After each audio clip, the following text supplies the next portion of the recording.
Hello guys, welcome to my channel oh my dish.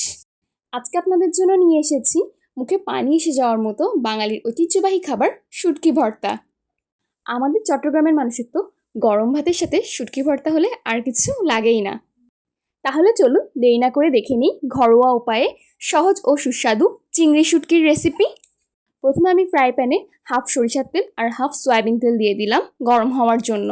মাঝারি আছে তেলটা গরম হয়ে গেলেই কোচানো পেঁয়াজগুলো দিয়ে দিলাম। পেঁয়াজটা যতক্ষণ গোল্ডেন ব্রাউন কালার হয়ে না যায় ততক্ষণ পর্যন্ত এভাবেই নেড়ে চেড়ে দিতে হবে। পেঁয়াজটা অনেকটা ভাজা শেষ হয়ে গেছে, এবার আমি চেরা কাঁচামরিচ আর রসুন কুচিগুলো দিয়ে দিলাম। সাথে আদা বাটা, রসুন বাটা, হলুদ গুঁড়ো, মরিচ গুঁড়ো, সাথে ধনিয়া গুঁড়ো, স্বাদমতো লবণ দিয়ে ভালো করে মশলাটা কষিয়ে নেব। প্রত্যেকটা মশলার সাথে যেন পেঁয়াজ, কাঁচামরিচ, রসুনগুলো মিশে যায় ওভাবে করেই নেড়ে দিচ্ছি। মশলা অনেকটা কষানো হয়ে গেলেই একটু পানি দিয়ে দিলাম যাতে মশলাগুলো নিচে লেগে না যায়। আবার ভালো করে নেড়েচেড়ে দিয়ে ঢাকনাটা দিয়ে ঢেকে দিলাম।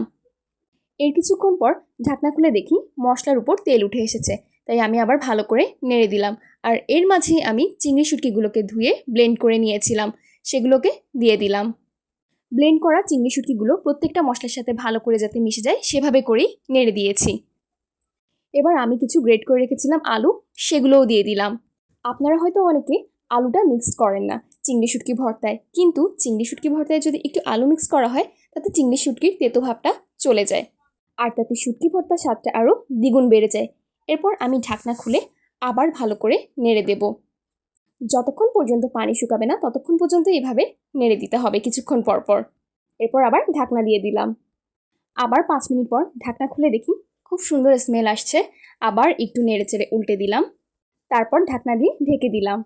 এই তো কিছুক্ষণ পর আবার ঢাকনা খুলে আবার একটু উল্টে পাল্টে নেড়ে দিলাম। আমার তো আর তর্স হয়েছে না কখন যে এই শুটকি ভর্তা শেষ হবে রান্না আর আমি খাবো। এই শুটকি ভর্তাটা হলে আমার আর কিছুই লাগে না সেই দিন।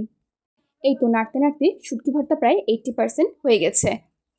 আর একটু শুকালেই হয়ে যাবে আমাদের আজকের এই শুটকি ভর্তা। শুটকি ভর্তাটাকে আরেকটু ঝাঁঝালো করতে একটু সরিষার তেল দিয়ে ভেজে নিচ্ছি।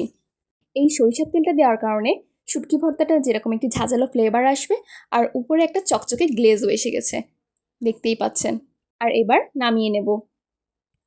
দেখলেন তো কি সহজেই তৈরি করে ফেললাম চিংড়ি শুটকি ভর্তা। এই শুটকি ভর্তা মুখে দিলেই ম্যাজিক শেষ। ভর্তার নাম শুনলেই তো ক্ষুধা বেড়ে যায়, আর এই ভর্তা না খেলে তো জীবনটাই মিস। তাই দেরি না করে আপনিও তৈরি করে ফেলুন মজাদার ও সুস্বাদু চিংড়ি শুটকি ভর্তা। আল্লাহ হাফেজ।